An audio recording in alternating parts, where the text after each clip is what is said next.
Hello students, today's topic is Hofmann beta elimination. Hofmann beta elimination is a dehydrohalogenation reaction in which double bond is formed at the terminal position by using bulky base. What is meant by bulky base? Bulky base means sterically crowded base, as for example potassium tertiary butoxide. In case of Hofmann beta elimination, it is just opposite to Sergev rule, means double bond is formed at the terminal position in the alkene and the product is known as least substituted alkene. ठीक है बच्चों, तो अभी हम लोग start कर रहे हैं आज का topic Hofmann beta elimination. Hofmann beta elimination, Hofmann beta elimination. Beta elimination means hydrogen remove करना है बीटा पोजीशन से. Hofmann beta elimination. Hofmann beta elimination by using potassium tertiary butoxide type base. Our first example is 1, 2, 3, 4, 2 bromo, 2 methyl, 2 bromo, 2 methyl, 4 carbon means butane. And in case of Hofmann beta elimination, we are using a sterically crowded base.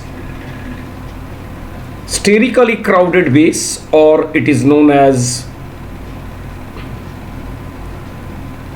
bulky base. Bulky base or sterically crowded. Crowded का मतलब है बहुत ही ज़्यादा substitution. Crowded base, potassium tertiary butoxide. Now alpha position and beta position and beta position. This beta position is favorite for bulky base to remove hydrogen. तो हम लोग क्या करेंगे बच्चों, यहाँ पर थोड़ा सा बीटा पोजीशन को देख लेंगे एक बार. टर्मिनल CH3 को ओपन कर दिया, नंबर 1, और यहाँ पर ऊपर में एक methyl group and again bromine. Now another beta position, it is number 2 position, it is number 3 position and it is number 4 position. Base जो अप्रोच कर रहा है बाहर से, potassium tertiary butoxide, it is very bulky base like this, बहुत ही बड़ा और bulky. Then it removes hydrogen from the outside to create double bond and the removal of bromine. The entire process in single step. Then mechanism is known as E2 mechanism, elimination by molecular type, and the product formed CH3, CH2, CH3 and double bond CH2. 2-methyl butene is the product in Hofmann beta elimination. It is known as least substituted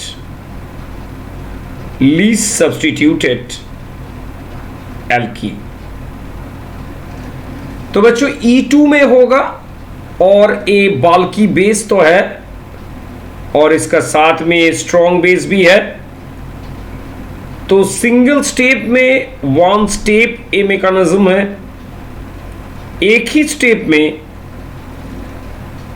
एक complete हो जाएगा. अभी हम लोग और एक example Hoffmann beta elimination को करेंगे जो साइक्लिक में हम लोग दिखाएंगे. Next one, our example in Hofmann beta elimination. यहां पर एक साइक्लोहेक्सन और उसका साथ में ब्रोमीन और मिथाइल. तो एक नंबर पोजीशन में ए हो गया अल्फा पोजीशन. यहां पर 2 हाइड्रोजन है. ए हो गया बीटा पोजीशन. यहां पर 3 है. ए है बीटा पोजीशन और यहां पर भी है 2 हाइड्रोजन. ए भी beta position. Again the base is same. ए कौन सा बेस? It is potassium tertiary butoxide. It is known as bulky base or sterically crowded base. Mechanism is E2 once again. Maximum beta hydrogen जिसमें लगा हुआ है जो बाहर में है उससे ही जाएगा. तो एक बार हम लोग बच्चों इसको कंप्लीट करेंगे. This one bromine, carbon, hydrogen, it is beta, another hydrogen and another hydrogen. Now removal of beta hydrogen by sterically crowded base potassium tertiary butoxide in a single step means E2. Removal of hydrogen, formation of double bond and removal of bromine. Leaving group. Then least substituted product again. बाहर में double bond. It is known as exocyclic double bond. Exocyclic बाहर में exocyclic pi bond is formed. It is generally known as cyclohexylidene. Cyclohexylidene is formed as major product in Hofmann beta elimination. तो ठीक है बच्चों, आज का class में हम लोग ए लीस्ट सब्स्टिट्यूटेड एल्कीन जो मैक्सिमम बीटा हाइड्रोजन को रिमूव करता है उसको आज हम लोग कंप्लीट किए.